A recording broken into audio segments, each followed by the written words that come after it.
Meanwhile, the position of the Rivers State government may pave the way for more states to collect value-added tax. Lagos State, for example, is now working on a law to replicate the situation in Rivers, while the Lagos House of Assembly has passed the first and second reading of a bill seeking to empower the state government to collect value-added tax. Both states generate some of the highest VAT in the country.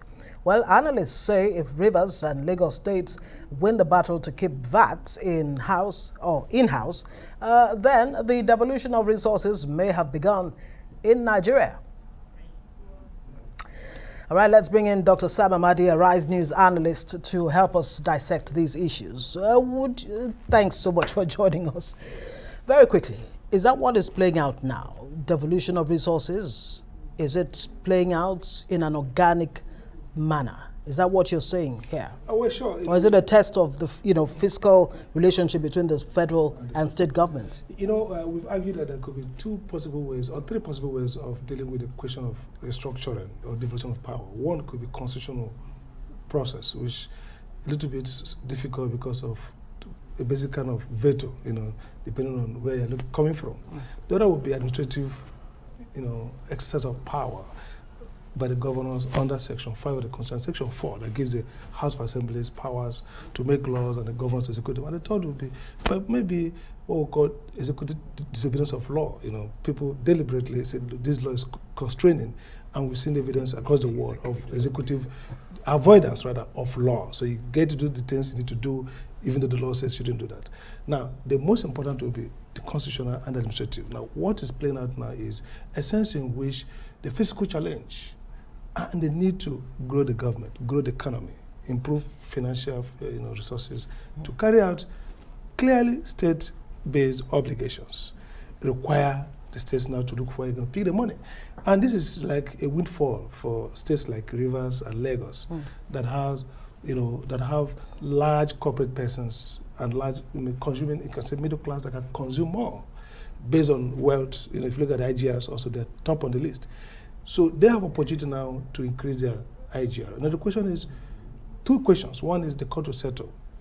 First, there's a declaratory order. Difficult for you to state the executive order, no order against any government. It simply declares that state government should be the ones, collecting VATs and such other service tax.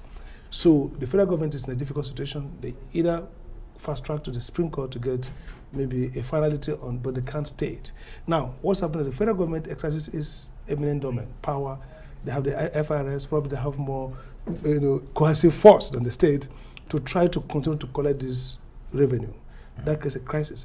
At the other end of it, there are states that are going to be, they'll be carrying the leaking purse, states casting out orders who probably have no large base of vatable services. What that means for them, therefore, is that these things are put together and shared. They're going to get nothing. Now, if you listen to Governor Wike's statement, very smart one, he said, look, in the short term, these states may lose some of the revenues they get from VAT.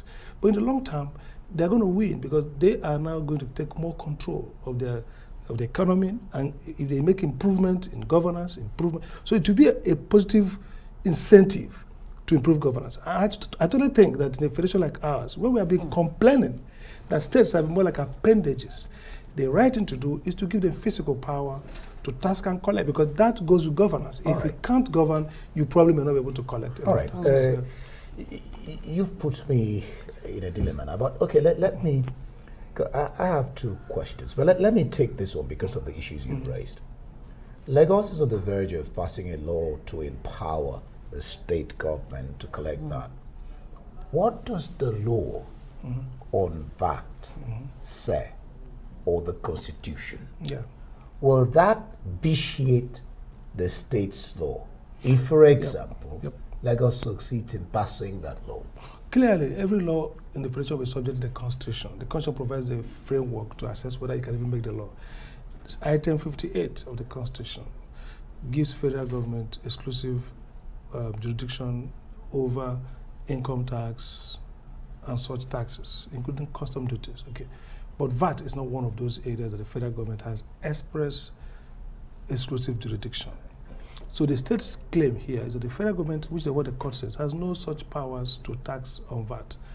Now, from a public finance point of view, those of us who studied public finance understand that it's actually reasonable that VAT should be a state tax because VAT goes to the consumption of goods and services, which is a retail base within mostly, the state. which is retail mostly. Okay, so people walk into a shop or come to Transcorp here, eat food, they get a bill. That's a VAT. It's a service local.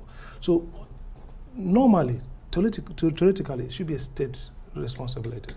Now, the federal government argument that the VAT Act, the law that authorizes it, has been issued mostly by the Ministry of Foreign Finance that moved it as part of revenue for the federal government. And because we're running what seems like a national economy, we pull resources together, whether from oil, gas, mining, and share at the federal level. So that tendency to nationalize and federalize what should be a local taxing regime was established by law. But that law cannot override the Constitution. So what Rivers State and others, Rivers pushed is a case that, look, the VAT Act and all the obligations of the federal government are unconstitutional. It's actually the state who ought to. And Governor Wike went ahead to start implementation. Now, Lagos State government is creating a legal framework to enable them exercise what they consider as their constitutional responsibility. Yeah. So the argument then is, apart from what the court will say, which seems obvious to many lawyers, isn't it the right thing to do? Wouldn't that create a vicious circle? We're talking about states. Is counterintuitive. For the federal government has been arguing that states are too dependent exactly to not allow it to have the tool. Because the thing about tax is that tax goes with governance. You see, all you windfall are not and just good imagine for Lagos State, for example, keeping its... Hold on, I need to make this point. Yeah, we're not asking the question. A Lagos State keeping 500 billion naira that it makes from VAT. Imagine what it would gain from that. Thank you so much. All right, thank you so much, Dr. Amadebe, Rise News Analyst. I wish we had more time to tackle that question I wanted to bring across to you.